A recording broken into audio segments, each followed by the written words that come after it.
Welcome to Launch Codes, the podcast about marketing operations, artificial intelligence, and more.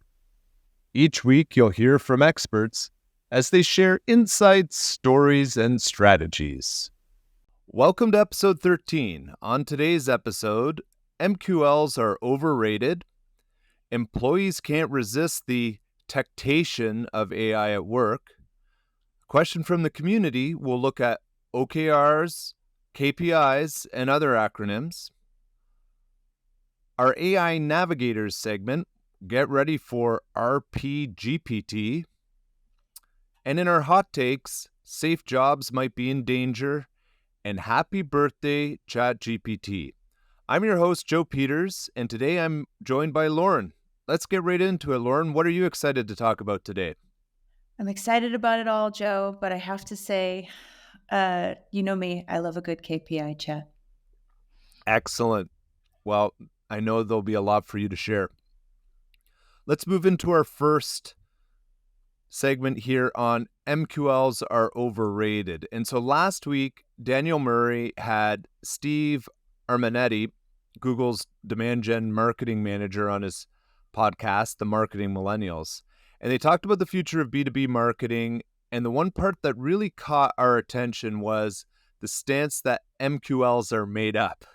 So if MQLs are a marketing created concept where leads are scored for sales outreach, and so focusing on a single individual in a buying group can lead to an incomplete understanding of the account.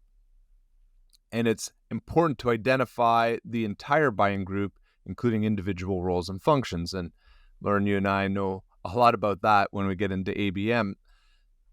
So what is your take on this commentary? And is it just trying to say something salacious so people get interested? That's kind of my gut on this. That's a good way to put it.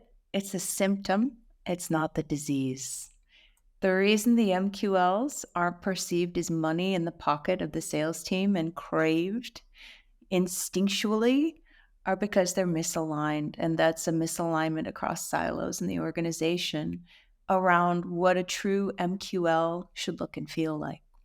It doesn't have the proper blend of demographic, firmographic, behavioral intent, not necessarily purchased, but behavioral intent to necessitate a conversation. You're likely seeing a situation where your lead scoring threshold or your high value actions are misaligned with what people actually desire from your sales process. If they're not ready for a conversation, you shouldn't call them. That is the controversial hot take, I think. Yeah, just because you filled out a form to download a paper doesn't mean you want to be called, right? Like That's we know 100% right. that, right? You said you wanted to go to a webinar. You didn't say you wanted a sales pitch. And I've had the opportunity over the last couple decades to sit in many a boardroom and do sales and marketing alignment workshops. And I frequently, having been a salesperson, I was an AE, rather well compensated AE in my early days, and broke a couple commission structures myself. But what it comes down to is sitting down with your sales and marketing team and thinking about your website like a virtual storefront, and thinking about, say you own a jewelry store, and you see people walking through the door every day. Sometimes you see a couple walk in hand with tennis rackets on their shoulder and, eyes odd and Burberry, and they walk up to the designer engagement ring counter and they're holding hands and they're pointing directly at what they want. And sometimes you see a little kid come in and go straight to the cookies that are sitting on the counter. And sometimes you see, a woman come in with a broken watch and walk up to your service counter. You can get those same indications from behavior digitally, and you handle them differently. Mm-hmm. And you triage them accordingly, and you don't serve them all up and say, well, they all walked in the front door. That means they're all at the store and they all want to shop, because it's just not the same. So you're basically saying that we need to put more cookies on the table to get more people in. That's basically. Put cookies in front of the people that are buying the, designer engagement rings instead of the little kid, perhaps, or maybe put the right cookies in front of sales is really what I'm saying at the heart of the Yeah. matter, and I think having an agreement with sales where I was just talking with Adobe earlier this morning about how you handle cherry pickers in the sales process. When they go in and they don't want to wait and they want to ungate everything and get all the leads, they complain because they're saturated with volume. When they don't get enough, you'll see them go in and they'll cherry pick and they'll try and call leads before their time, but they're not ripened yet. And one of the other analogies that I would use in these workshops was around the fact that you might see the love of your life when you're out and it's your human, right? And you see them and maybe it's the most inopportune time, right? Maybe they're walking out of a locker room, right? Like, We're from the jewelry store to the gym room right. locker. Maybe they're leaving the dentist and they've got, a numb mouth. Even if you see this human being and you're like, wow, this is my person. I know that it's meant to be. Guess what? The time and the place that you approach them matters. You could Exactly. completely be off-putting and make them never want to engage with your brand again by acting too soon. And I don't know that that resonates fully with people that are under quotas or have, a rigid list of target accounts or are afraid for job security. That That's a you great know, point. That really is a great point. Timing is everything, yeah, and that is part of the art of this, where 100%. everyone wants it to be science and very easy handoff and 100% qualified handoff to sales that they're going to, just you know, catch fish right out of a barrel. That's Yeah. not it. That's not it. It can be predictable and it can be scientific, as long as you have a method for obtaining consent. So, make sure they know what they're getting themselves into when they fill out that contact us form. Make sure they have the opportunity to hand raise and fill out the contact us form at any point in their journey. Make sure they don't Right. ever have to hunt for it, but don't make their phone ring at 8:30 in the morning out of the clear blue and expect to get a conversation. The onus is on the speaker, to be understood, not the listener to do the understanding. Yeah. Well, that hopefully we've made things clearer, not murkier on this one. But Yeah, there's a lot to this, and I think it's just an important part of our work and helping our yeah. clients really help understand and navigate this handoff is so essential. Yeah, I think the BDR function might be dead or is dying or has changed radically. But not the MQL, not the MQL yet. I just think we need to question what kind of volume and quality balance is appropriate for 2024. I think that's a great way to end that part of our launch codes this week. So let's move into our next area, which is also pretty, well, a little bit controversial in the sense that now we're seeing some data points that half of generative AI adopters are using unapproved tools at work. No surprise. A recent survey of more than 14,000 workers across 14 countries, and this was by Salesforce, I think, uncovered that many users of generative AI in the workplace are leveraging the technology without training, guidance, or approval by their employer. And so those numbers are 55% of respondents have used unapproved generative AI tools at work, and 40% of generative AI users have used banned tools at work. Interesting. So there's a lot here, and I think if we go back to our launch codes last week, we talked about this whole idea of guidelines and principles, and organizations are leaving their teams to either fend for themselves or they're just outright blocking everything, and people are kind of working around that. And the very easiest way to do that is, picking up your phone and asking it the questions to help inform the work you're doing. So until we've kind of banned those from the workplace, or we're in a little bit of a challenging time where people are moving faster than organizations are responding. It's so easy to be misunderstood. I think it's so easy to fear like a science fiction villain, and it's so easy to outright um, try and put your head in the sand and pretend like it's not happening instead of embracing the change. I have to wonder if search engines were this controversial when they first came out in the workplace.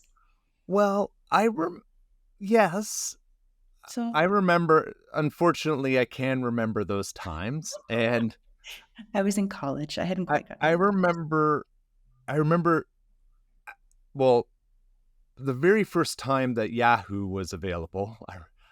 I remember speaking with one of my profs at the time, because this would have been in the mid to late 90s, That's right. and there was no process or ability to kind of cite, right? Like, there's no That's right. structure for using a web search as part of your research.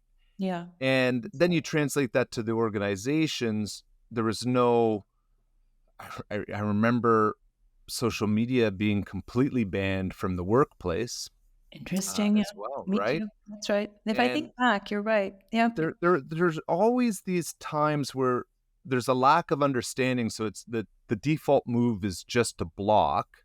Yeah.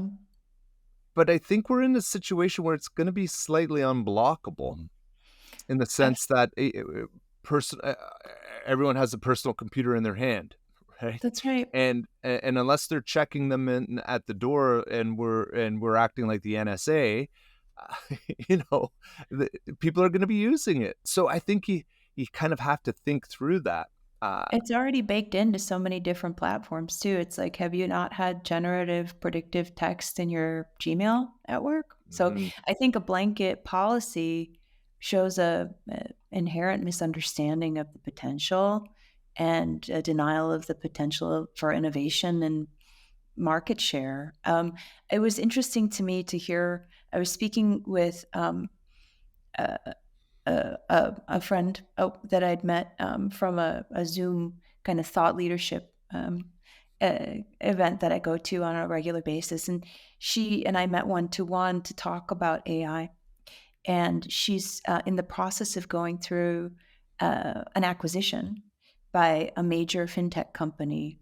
And she's struggling with her SEO and her content strategy because she's been so heavily reliant on AI. And now it's going to go against the policy of mm, the acquiring company. But when she presses to find out what the policy is, it doesn't exist yet. She just mhm, knows she's not allowed to use AI, and it's going to change her productivity drastically post-acquisition, and she's really worried about it, you know? mhm. Um, and Yeah, she's tempted to challenge the policy, you know, and I encouraged her to be honest.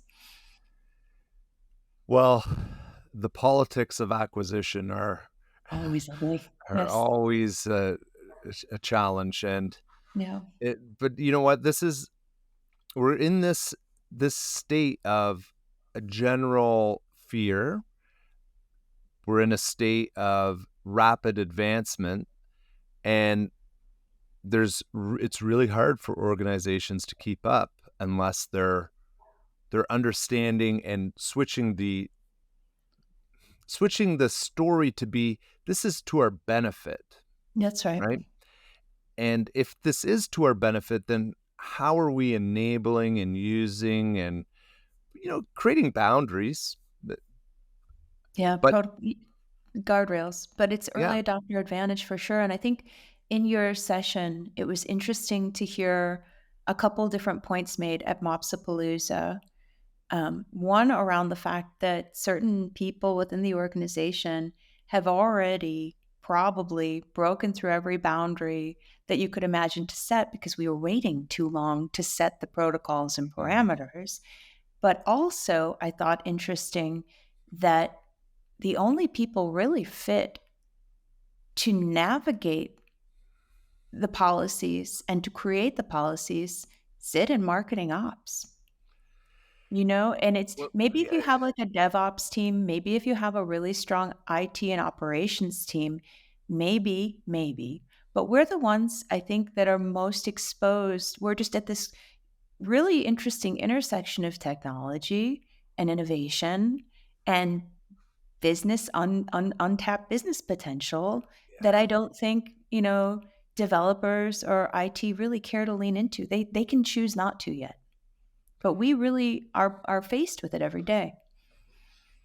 Yeah, it's a very interesting dilemma of can it I agree with you that the MOPS function is probably the most well-equipped to Yeah, think through this, can benefit so much from generative AI today, and it's whether or not there's the ability to translate up that's right. on what might be the appropriate guidelines or guardrails or principles of the organization. And that's a really good segue into a segment that we have in a couple of right after our community question. So maybe we should go to our community question and then get to this next point, because this is a challenge that all organizations are facing right now. But let's let's not get ahead of ourselves. So community question. Fair enough. Thanks to the marketingops.com community for today's question. And this one I know is near and dear to your heart. And what we have are what are some good examples of OKRs, KPIs, and goals for a B2B SaaS company? This is an That awesome is question. that's an awesome question, but it's also like the most open-ended. Like, so I'm How gonna about start. there's probably 1,000 answers to this, right? There's 1,000 and then there's one. You know what I mean? At the end of the day, there's one. And so I think it will always depend on the size of your company. Okay, an enterprise B2B SaaS is going to look different. Has a board to please, might even have, public considerations depending on who we're talking about. A startup with very different demographics and firmographics has totally different goals. But at the end of the day, I think the most interesting part of 2023, I hope I look back in the rear view and find it interesting after all the chaos, but um, has been the pivot away from looking at long term customer value to actual contract value. So instead of saying, when my cost per acquisition for a new client is X, but I hope to have them around for, 7 years. So that's how I'm going to, work the valuation on the return on my investments. I think the most interesting pivot in 2023 has been from LTV to ACV, like actual contract value. So Mhm. your North Star has to be, I don't care if you're in B2B SaaS or you own a lemonade stand, it needs to be your contribution to close one business. Everything else, reverse engineer against how you get to close one business, right? So maybe you love doing specific marketing activities because they're just your favorite. Question everything, fail fast, and think around how each ounce of energy you expend as a marketer in a day is contributing to net new customer growth or preventing attrition. So those to me are the key levers that when I'm client side or working with people that are trying to be more mindful and strategic with their time, Mhm. energy, and finances, it's retention and it's growth. And everything So else rolls up into that. yeah, so we're basically show me the revenue or show me the money, right? That's just how I'm wired. Yep. But it is that simple. Everything does break down from there. So I, Yeah.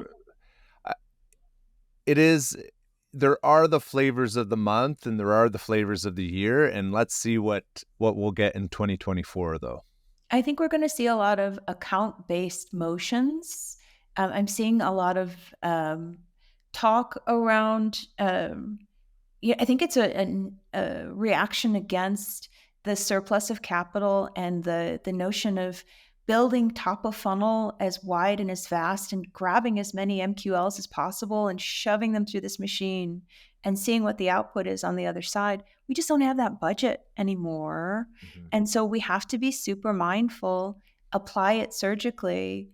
But at the end of the day, it's still those dollars are still meant to go out into war and fight a battle to come back with revenue, you know? Yeah, 2024 is going to be really interesting. It almost makes me think we should have a segment on our predictions for 2024. I'd love that. I almost wore a Santa hat today because I'm just in like the 2024 planning holiday vibe these days. But a year-end recap, yeah, on and some 2024 trends will be a lot of fun. Yeah, we'll have to put that on the agenda to work through. Yeah. All right. Well, thanks to the marketingops.com community for that. And now let's move into our next segment on AI navigators. We just started this last week, which is each week we're going to give a little bit back to the community in terms of some of our thinking and best practices and just really kind of enablement, really, of the community to take some of these conversations and some of these challenges into their own hands. And so this week, we took a little bit of time, had a little bit of fun in the nerdiest of ways, and we created our own custom GPT, and we call it the MOPs AI Advisor. And what we've done, so last week we shared some templates on guidelines and principles that people can take and massage based on, where their organization is at. And that's a little bit more of a hands-on exercise and an input. And I know some of us like to work with that. But then others are much more keen to hop into this GPT era. So we have this custom GPT that's been trained on all of that content, and it does two things. First, it lets you generate your own principles and guidelines for your organization, and so you can use your prompts to outline a little bit about the style of your organization and the control that you want to have. Do you want to be free and open, or do you want to lock everything down and get approval for every AI use case, or you're somewhere in the middle? And so this GPT allows you to generate the guidelines and principles for your own organization, at least in a draft form that will help you, enable you to have these conversations.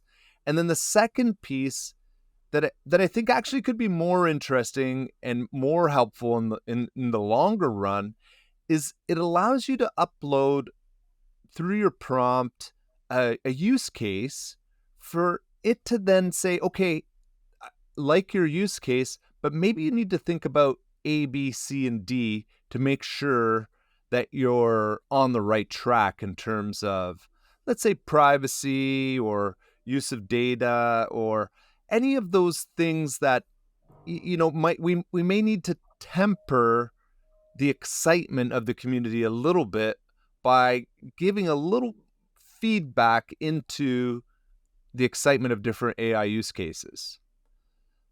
So, Lauren, what are your initial thoughts on our little experiment? I have a soft spot in my heart for my GPT, and it would be interesting to see someone that hasn't spent quality time with their GPT, someone that doesn't use theirs to recommend recipes or sitcoms or holiday movies or alongside, helping to work on projects and get marketing initiatives completed. uh, Sit down and really experience what it's like to use AI that's been trained. I think so many people might, dabble a bit and forget the part about training the algorithm so that it can actually deliver back to you results that meet your standards. This is like a pre-trained puppy. It comes to you ready, right? And it's housebroken and it's ready to rock. So it'd be fun to I love see. that. I love that. This has been an episode of analogies today. It's You've actually really outdone yourself imagine. this week. Oh, thanks. It must be the coffee. But yeah, no, I think it'd be really fun to watch in real time as somebody explored the potential of trained AI instead of just, expecting it to be pre-trained. I love the We're fact that doing you can some of the offer. work for them. We're doing Yeah, some of the work to make your life a little bit easier, right? yeah, I yeah. but I do like housebroken Me too. as a Yeah. concept. Yeah, We've yeah. moved from the gym to being housebroken, so I think we're taking some steps in the right direction. Yeah. But You can if tell you what I like to do in my free time, right? And well, if we think about some of the experiments that we've worked on here at RP with personalization and as you know, some of our colleagues have done some great experimentation there on generating some personalized content for nurture campaigns and how that could work with Marketo. Well, totally. putting in that use case and having the MOPs AI Advisor think about that use case, it gives you great food for thought back. Oh, have you thought about this, this, and this before you proceed? It's kind of like that, giving you that, that good voice at the back of your head that's like, hey, maybe you should think about A, B, and C before you get too excited, right? Just Absolutely. a little bit of a cautionary Absolutely. tale. I feel like I've often served as that cautionary tale, that canary in the coal mine in certain circumstances. And it'd be nice to have the onus on AI instead of me to think about all the potential disastrous outcomes. Yeah. But it could be good outcomes too, and could be optimizations that perhaps that you weren't thinking were within reach. I like the fact that when you come up against a problem, you can ask AI how it would solve said problem by using AI. There's a bit of a circular logic that you can use on the tool to have it define its own role in supporting you to get to your goals, which is pretty fun. I don't know that a lot of people have gotten that far yet. Yeah, exactly. Well, this will be live on December 5th, right around the Ooh. time the podcast comes out, because Lauren and I are recording this right now just after 1 p.m. Eastern on Monday. So we have a little bit of time to get things ready for you. But we look forward to having you test it out, try it out, and it's not going anywhere. It's going to be there. Hopefully, it'll serve some utility for at least until the next crazy AI advancement that we'll have to rethink things. But these custom GPTs, I think, are going to have. I don't think it's a very risky prediction that we're going to see a lot of custom GPTs in 2024, especially when the Oh, store for sure. Yeah. opens. Where can our listeners or our viewers access this agent, Yeah, Joe? on that'll be in the show notes, but also on the site, our website, revenuepulse.com, or if you follow us on LinkedIn, you'll be able to see posts on this. The way it works is you're going to click on a URL, and as long as you have a paid Chat-GPT license, you'll be able to use the custom GPTs. That's the limitation today. They're not allowing free access to, if you have a free account, you're not going to be able to access custom GPTs yet. Eventually, they'll probably unlock that too. But right now, you're going to need, if you have a paid account, then you can test it out. And so there'll be enough links. And that's the way they have to work now until there's a store. You have to actually have a link to be able to go to it. In I the found that future, out. you'll probably be able to browse for it. I found that out the hard way when I realized on Friday when you sent me the link that I couldn't access that my credit card had expired and I was hanging out in 3.5 for a couple days unbeknownst to my own self. And so I need to go and get my new card out of my purse and hop in and give it a test drive myself today. Yeah, it's fun, and I think that's the part of it for us. We're we're techno technologically oriented people. We like to try and test new things. So it's kind of fun to see what we can do and just how powerful and consistent it is. That's what I like about it. That Yeah. it's going to be that voice of reason, not only in assisting you in generating the principles and guidelines, but also when you have these ideas around AI use cases, just giving you some sober second thought before you jump into things. But all right, well, let's move on to our next segment, which actually we need to thank our sponsor this week. So thanks to our friends at Knack for sponsoring today's episode. Knack is the no-code platform that allows you to build campaigns in minutes. Choose from hundreds of real-world emails and landing pages using the Inspiration Center. Visit knack.com to learn more. That's KNAK.com. Let's move on to our hot takes, Lauren. And we're seeing AI-powered digital colleagues are now here. Some safe jobs could be vulnerable. So Artisan AI, we're going to see so many new startups, but in this AI space over the next little while. But they're unveiling their AI-powered digital worker. I think it's sometime this month. And really what they're going to do is automating the jobs of a sales representative and making it what they say is a significant improvement over chatbots or similar AI tools in the market. And so here's a quote. After a 15-minute conversation with Ava, coincidentally my eldest daughter's name, it'll have the ability to build a knowledge base with that information to create prospects, says Carmichael Jack. It's like having sales software, but it comes with a manager or account executive built in. She can make suggestions, edit campaigns, join meetings, and take notes, he adds. What do you think, Lauren? It is the future of work. TBD on how well it spins up at first, and we're going to hearken back with nostalgia for the authenticity of a human relationship.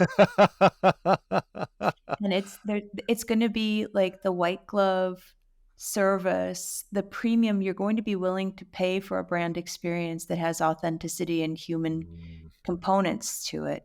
Will a virtual agent probably handle your return for your order from LL Bean? Yeah, I'd imagine so. And we're already halfway there. Will it happen tomorrow that, within the next couple months, we'll see a third of the sales force replaced by virtual assistants? I don't think so. Not quite yet. And there'll always be a group of people that need to be sold to by a human being. Mm-hmm. Yeah, but the AI is getting smarter by increments and leaps and bounds that we can't, as human beings, I don't think, fathom. So I'm curious on what the timeline and the change, disruptive, amount of change that we'll see and how quickly we'll see it will become. But I do have some smart friends that I've been chatting about with for this kind of a motion for a long time, and they have emphasized that whether or not we're reluctant to accept it, it is the future of work. Yeah, and I think once again, if we take this, I'm going to say this overarching principle that this is the worst AI we're ever going to see. That's right. It's only going to get better. And if we take More the next sophisticated. evolution of Ava as your sales representative, and she has a video interface, it's actually going to be a lot better than calling a 1-800 number and waiting That's on right. hold and pressing a whole bunch of buttons. So we're going to have this real shift where it at some point the benefits are going to outweigh the drawbacks. That's right. And however, you're right, like the in-store experience is going to be so important, or that trade show experience, or that experiential, that physical touch is going to make a big difference because there's going to be so much of this available.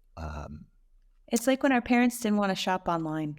They were like, I'd never buy anything from a website. And now they're ordering their groceries for pickup and they sit in the parking spot and they hold up their cell phone with a number, right? I know, I know. It's just going to happen. It is Yeah. an amazing time. Well, we'll see. We'll see where the Artisan goes, which is a kind of a One to watch. Yeah.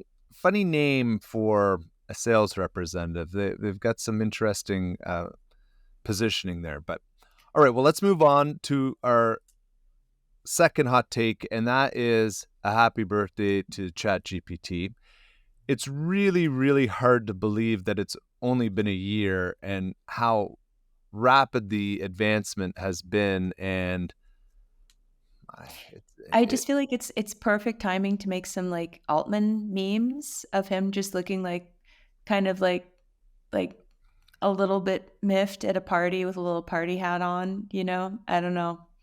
It's a it's an interesting milestone they've hit, but wow, did they just crash into the wall of their year anniversary of their birthday in the weirdest and most chaotic. I think you said it was like watching Game of Thrones. Yeah. I feel like it's been a rocky stint here for the last month or so, and they were the it was theirs to lose, you know, that IPO and all the beauty of the valuation that was floating about them, and gosh, it got weird.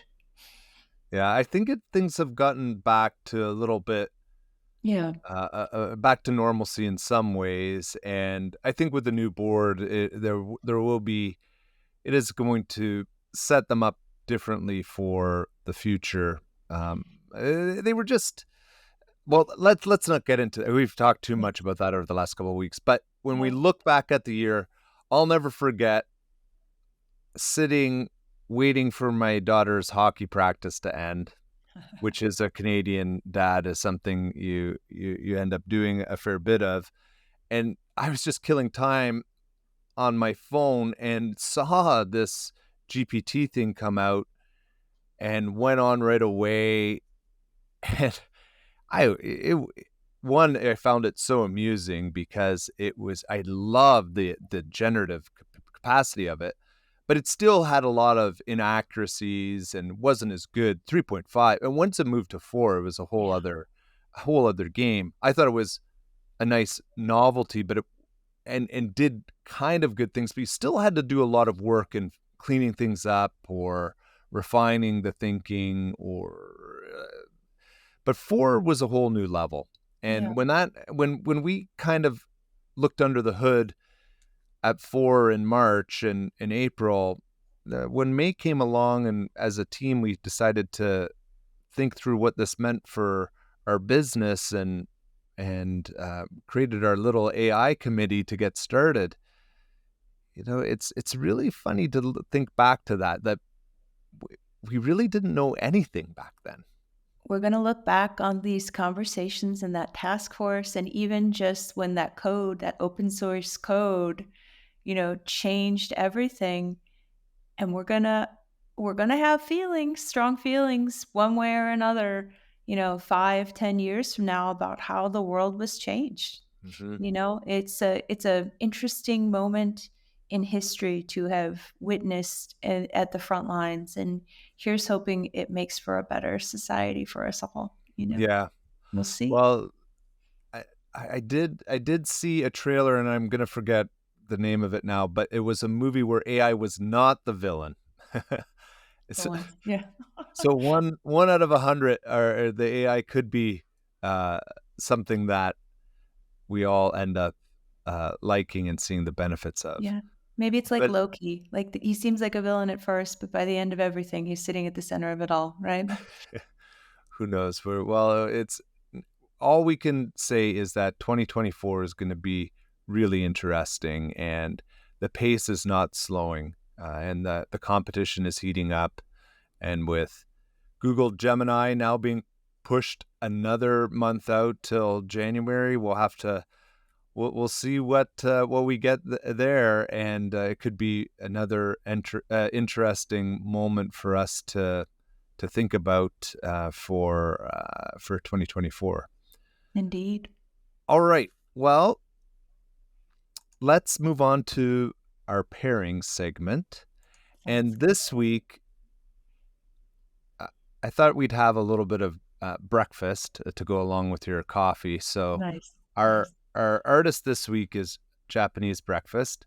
Now let me Yeah. just bring over the You and album my husband here. have like the identical taste, I swear. Too much indie music. It's And all good. so for those who are watching, who can see on YouTube or the Spotify video version, here's the cover. The album art is beautiful and a really lovely kind of lime shade to this clear see-through vinyl. And they're an interesting band uh, out of Philadelphia, although she's from Eugene, Oregon. Michelle Zauner, I think that's how you pronounce her name, is the lead singer. Beautiful voice. always really textured, layered songs. And so this week we have a little bit put the production team to the test. So during the intro, we're going to have you would have heard Be Nice. Sweet because it has a great bass line and a good intro to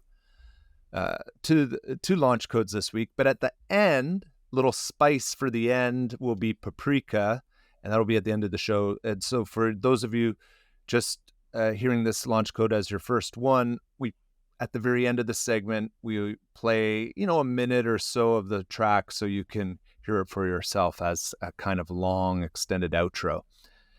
That's awesome. Have you read her book? No, I didn't even know that she had a book.